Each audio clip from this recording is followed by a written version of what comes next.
Olá, muito boa tarde. Obrigada a você que me assiste do Brasil, de fora do Brasil, de qualquer lugar do mundo. Obrigada pelo carinho, pela audiência, pelos recados nas redes sociais.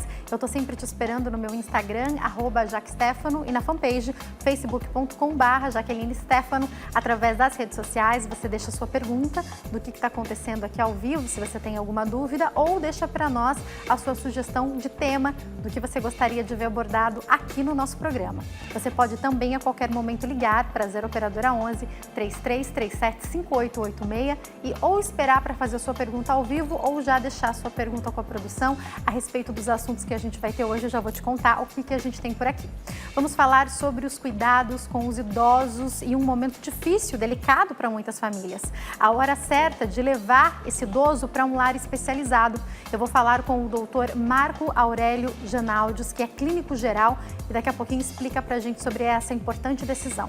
Vamos entender sobre quando é a hora de encaminhar o idoso para uma ajuda especializada. Eu vou falar com o doutor Marco Aurélio, que é clínico geral, também especialista em medicina da família. Tudo bem, doutor? Boa tarde. Tudo bem, boa tarde. Prazer te receber aqui, viu? Obrigado pelo convite. Doutor, eu percebo que é um assunto que as famílias têm até medo de falar. Então, enquanto muitas vezes esse idoso ainda está ativo, a família poderia sentar, conversar sobre o futuro, mas parece que a gente tem medo de falar sobre isso. O senhor percebe isso também? Sem dúvida. É uma grande dúvida que as famílias têm, porque sempre é difícil você pensar que a pessoa pode vir a ter algum problema no futuro, ou mesmo quando ela está, por exemplo, a família às vezes vai ter outros compromissos, uma viagem, uma mudança de emprego, de cidade para algum lugar, e às vezes a pessoa de idade ela não consegue acompanhar, né? Então é uma polêmica, é difícil mesmo para as famílias e para os idosos também. Doutor, eu acredito que o importante desse bate-papo, a gente vai esclarecer algumas situações, algumas necessidades, algumas doenças que precisam de uma ajuda especializada, mas o importante é entender que tem que ser feito o melhor para esse idoso e nem sempre ficar morando sozinho ou na casa com a família é o melhor que se pode fazer por esse idoso, não é verdade? Exatamente. É muito importante, em primeiro lugar, a gente sempre pensar no bem-estar do idoso, naquilo que é o melhor para a pessoa. E também levar em consideração essas necessidades, como você falou, né? Então, assim, se a pessoa ela começa a ficar dependente, ela não consegue eventualmente tomar banho, se alimentar, se locomover dentro de casa, ela começa a ter um risco de ficar sozinha, realmente é hora de fazer algo. E é muito importante também a gente sempre pensar que quanto mais a gente conseguir que a família faça o papel de família, e não de enfermeiro, de enfermeira, de médico, mas sim possa continuar fazendo o cuidado de esposa, ou como marido, como filho, e deixar os cuidados para os profissionais, é sempre mais interessante, sempre mais seguro para o próprio idoso também. O senhor tocou num ponto que é o que se repete em muitas famílias. Quando a gente pensa no casal de idosos, geralmente um acaba sendo o cuidador do outro, porque Exatamente. Às vezes um tem uma doença, né? Teve um AVC, teve um infarto, aconteceu alguma coisa, essa pessoa fica acamada, precisando de ajuda, Alzheimer, e é o outro idoso que fala, não, deixa comigo, chama para si a responsabilidade, muitas vezes essa esposa, às vezes é até o marido, chama para si a responsabilidade e fala, deixa que eu faço, e às vezes não quer nem a ajuda de um cuidador. E vai começando a ficar complicado. Eu me lembro quando meu avô teve Alzheimer, a minha avó queria dar o banho, a minha avó queria fazer a comida. Até a gente tem que sentar e explicar, precisamos contratar alguém para fazer esses cuidados, porque chega uma hora que não dá para uma pessoa, por melhor que ela esteja, que é idosa, ser cuidadora. É isso que o senhor falou, né? Exatamente. É muito difícil porque é só a gente imaginar, às vezes, um relacionamento de 30, 40 anos, independentes, e depois um dos dois começar a ficar dependente e você querer tirar o outro, né, dos cuidados, é muito difícil. Isso é bastante comum. A gente tem que sentar, conversar muito com os filhos ou com o cônjuge e explicar que, olha, é importante que a senhora continue fazendo o papel de esposa, continue fazendo todos os cuidados, dando carinho e atenção, mas vamos contratar alguém para ajudar, né? Não é alguém para te substituir, mas é alguém para te ajudar. Então, isso faz muita diferença, muitas vezes, até para aquele que começa a ficar mais aquele que está cuidando também começa a ficar difícil, né? Verdade. Com peso para carregar, para ajudar a dar banho, ajudar a dar comida. Aí a gente começa, às vezes, em vez de um, ter dois problemas. E sem contar que às vezes a gente, nessa ânsia de querer ajudar, e aí de qualquer idade, pode ser o filho, pode ser o neto, quer fazer o papel de um enfermeiro, quer fazer o papel de um médico e às vezes faz alguma coisa errada, né? Deixa que eu dou essa injeção, deixa que eu troco, eu coloco oxigênio. Tem coisas que são simples e a gente pode aprender, mas acho que tem um limite para o que a família pode fazer, porque tem momentos em que o cuidado precisa ser especializado, não é, doutor? Exatamente. Às vezes, horário de medicação ou como administrar a dieta. A gente já vivenciei situações em que, por exemplo, o cuidador já está acostumado a oferecer a dieta para o idoso e vem um filho, um neto e fala, deixa comigo, né? E aí, no modo de oferecer, a pessoa acaba engasgando, por exemplo. Então, precisa realmente ter esse equilíbrio. Vamos fazer o papel de família e procurar ajuda nesse momento que é tão importante para o idoso. Doutor, antes da gente pensar no lar especializado, que eu acho que vai ser uma etapa, a gente vai chegar lá, eu quero falar sobre o momento desse idoso, para as famílias que podem ir morar com a família. Porque eu também posso falar pela minha experiência, uma realidade que se repete em muitas famílias. Minha avó ficou viúva e ela decidiu que ela dava conta de fazer tudo sozinha. E aí a gente começou a querer que ela viesse morar conosco, porque o meu tio ia um horário, a minha mãe ia no outro, mas começa a ficar mais complicado. Não atendia telefone, a gente ficava desesperado. Tava lá na porta dela e ela falava, o que foi? Eu tava só estendendo a roupa. E pra ela tava tudo muito bom e a gente desesperado atrás dela. O que ela foi fazer, onde ela tá? E não foi fácil esse processo de convencê-la a vir definitivamente morar. No caso, hoje ela mora com os meus pais. Ela vinha, ficava uma semana, porque queria voltar para casa dela. Foi um processo assim de explicar, realmente você está bem, você está lúcida, você ajuda muito, mas a gente te quer por perto. Esse também é um momento delicado, não é? É um momento de você se desapegar de coisas com as quais você conviveu durante, por exemplo, a minha avó 40, inteira naquela 50 casa, anos. por exemplo. Exatamente. Né? Então, existe esse apego, existe todo esse carinho pelas coisas que a pessoa construiu durante a vida toda. Então, também a gente tem que entender essa transição. Às vezes é a melhor opção mesmo, que eles venham ficar próximos. E também um ponto interessante é que às vezes acontece, por exemplo, a pessoa que tem muitos filhos e aquilo de você combinar de ficar rodiziando. Se é um idoso lúcido, bastante lúcido, independente, não tem tanto problema. Mas quando ele já começa a ter um certo grau de dependência ou ficando demenciado, aí isso não é uma boa ideia. Não ter rotina pode ser um problema, né? Com certeza, porque quando ele começa a acostumar com a rotina daquela casa, aí ele muda de novo. E entre tantas doenças, mas de repente um idoso com problema de visão. Cada dia numa casa ele não vai se adaptar nunca, né? Como é que ele vai fazer para criar a independência dele, apesar da limitação? Vai ficando complicado esse rodízio, né? Exatamente. Às vezes ele já está acostumado que ali não tem tapete, e de repente vai para um outro lugar onde ninguém percebeu que tem um tapete, pode escorregar, ou os apoios. Então, o rodízio é algo que precisa ser levado em consideração. Se é uma pessoa que realmente é independente, que consegue se acostumar com o ambiente, perfeito, mas se não, a gente tem que ter alguns cuidados. E aí a gente tem uma outra situação que é para esse idoso que fica morando na casa da família. Eu percebo que nós muitas vezes somos responsáveis por limitar esse idoso.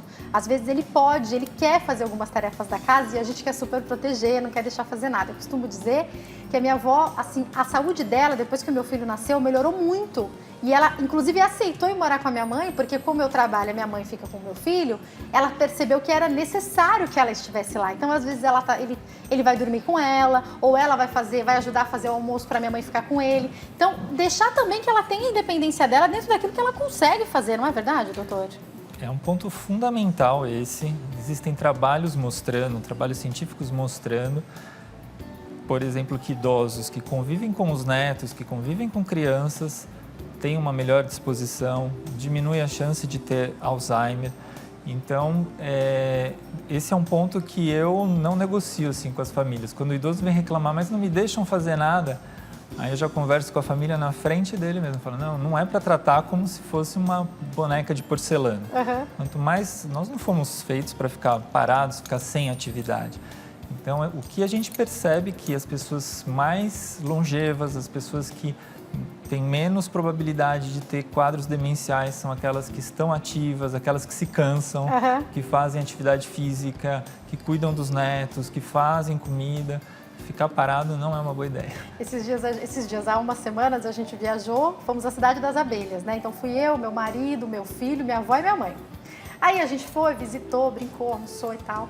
Aí na saída eu falei, já que a gente tá aqui perto de Embu, o que vocês acham da gente dar uma passadinha ali no centro de Embu e tal? Aí eu, minha mãe, meu marido, a gente fez, a gente parou assim o carro, eu falei, a gente tá cansada, minha avó já tinha colocado o sapato, já tava abrindo a porta, ela, não, vamos! A gente tava, será que a Bisa aguenta? A Bisa já tava saindo do carro, pronta pra andar. Então, é entender quais são os limites deles, porque às vezes a gente os limita, né? Com 83 anos ela tava pronta pra andar mais um monte. Sem dúvida, sem dúvida. Hoje mesmo eu atendi uma senhora no consultório, ela estava um pouco mais debilitada, passou por um resfriado, então estava um pouquinho mais, com a respiração um pouquinho mais ofegante, mas estava bem, nada de mais grave.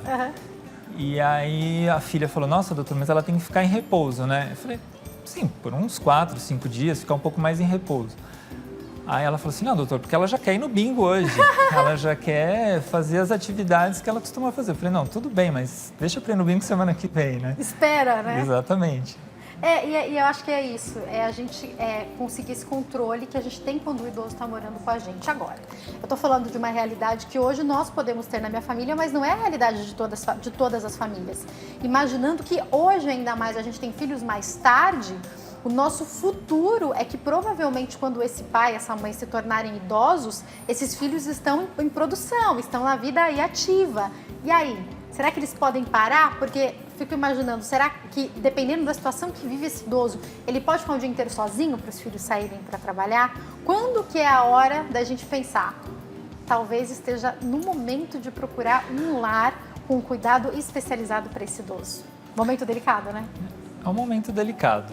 Isso depende de cada família, depende da rotina de cada família e principalmente de cada pessoa. Quando a gente começa a perceber,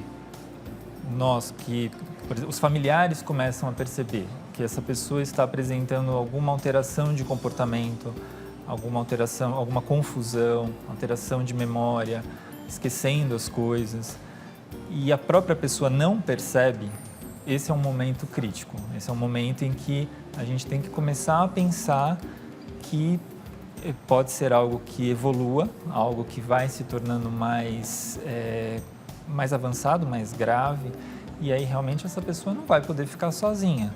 Então a gente tem que pensar em soluções, porque como você falou, as pessoas vão estar, os jovens de hoje vão estar numa fase produtiva, com um mundo cada vez menor, né? Então hoje você está aqui, amanhã você está em outro país, ou em outra cidade, e você não tem como levar muitas vezes o idoso junto. Como é que a gente vai fazer? Então isso é algo que isso realmente causa o que eu percebo é que isso causa muito desconforto, até culpa, né? Culpa é a palavra, é o que a gente mais escuta, né? De que a pessoa, como que eu vou deixar um ente querido, meu pai, minha mãe, muitas vezes num residencial de idosos, ou vou deixar ele com um cuidador e vou sair de casa.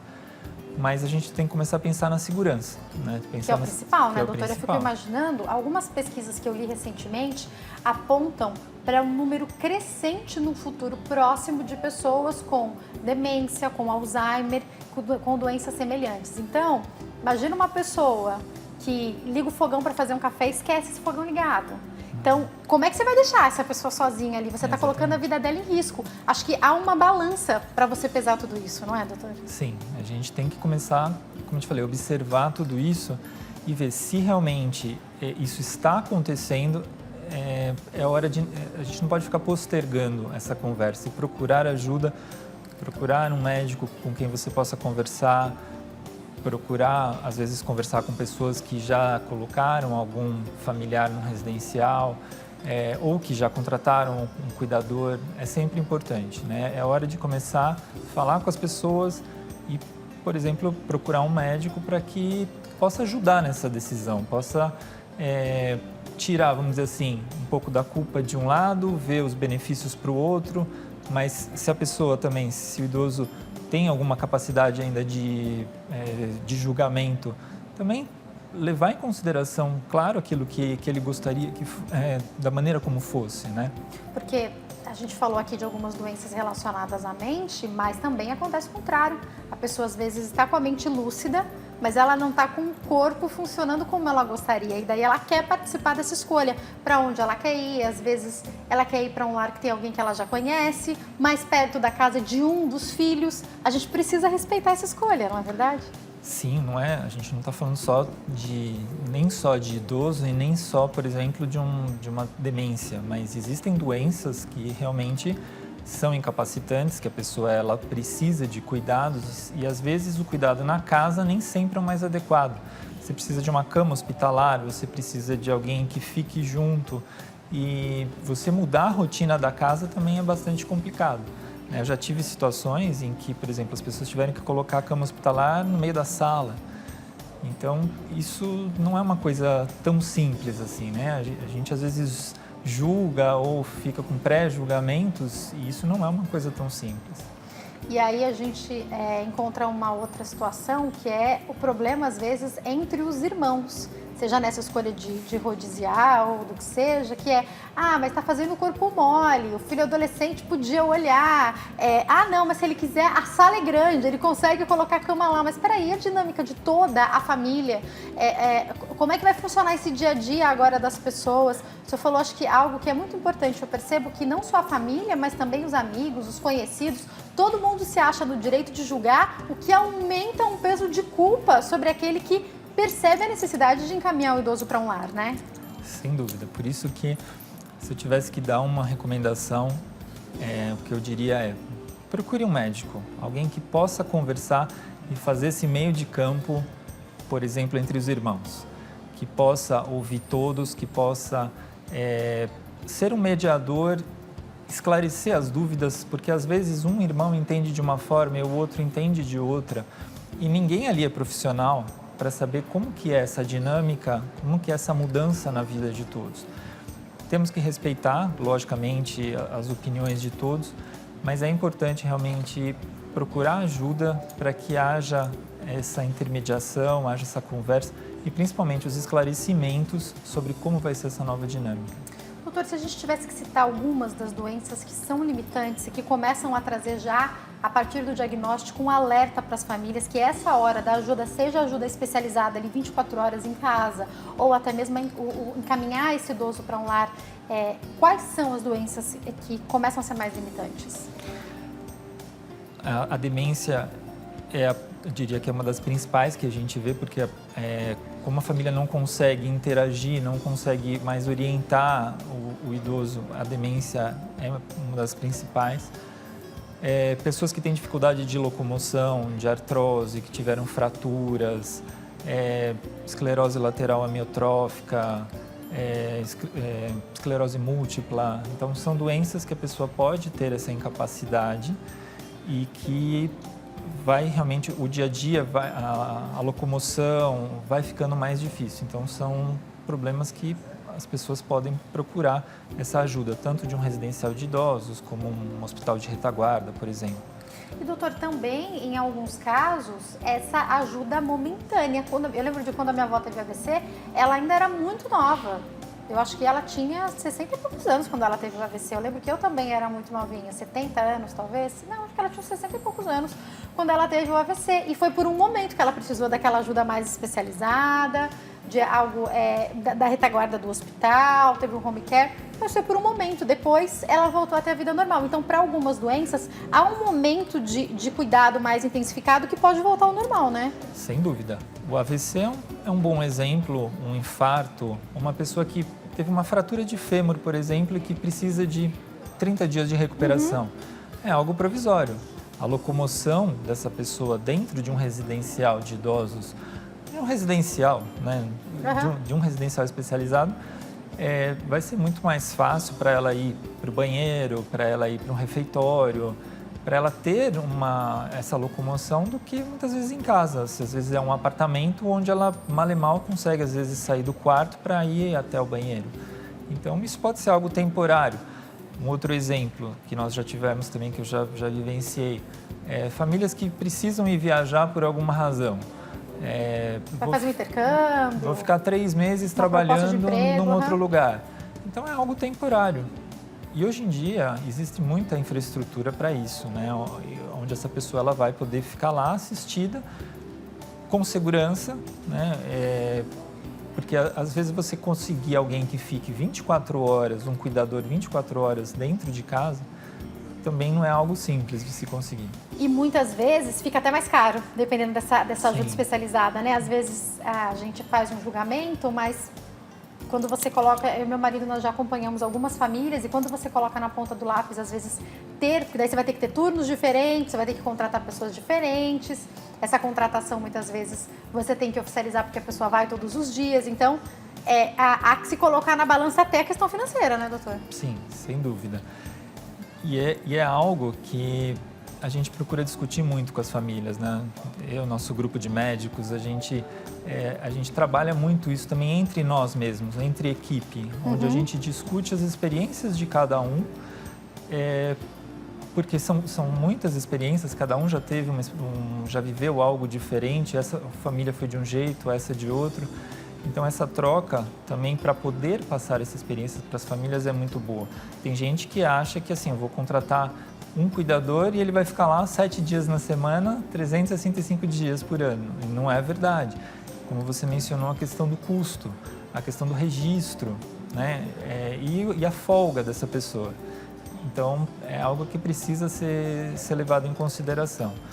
Doutor, desculpa te cortar, eu tenho que encerrar, mas acho que para finalizar o senhor falou uma coisa que eu queria reiterar aqui, que é importante, que é a questão de quando as famílias não estarem se entendendo, pegar o médico que cuida desse idoso, muitas vezes é o clínico geral que faz todos os encaminhamentos para os especialistas, e falar, vamos marcar com todos os irmãos, vamos marcar com a família, às vezes com o cônjuge, para o médico conversar com todo mundo e já esclarecer todas as dúvidas. Isso é fundamental, não é?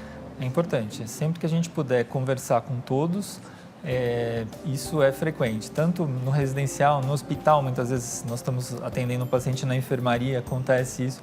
Quanto mais você puder juntar todos e esclarecer as dúvidas, é fundamental. Foi um prazer te receber aqui, viu, doutor? Obrigada pelos esclarecimentos. Quem quiser entrar em contato, tem o site www.sobranfa, é assim que pronuncia? Isso, Sobranfa. .com.br, tem o Face, Sobranfa, e o Insta também, @Sobranfa, passando para vocês. Mais uma vez, obrigada, doutor. Sobranfa com tarde. M de medicina. Tá passando aí direitinho? Tá passando direitinho. Obrigada, doutor. Obrigado a você. Uma ótima tarde.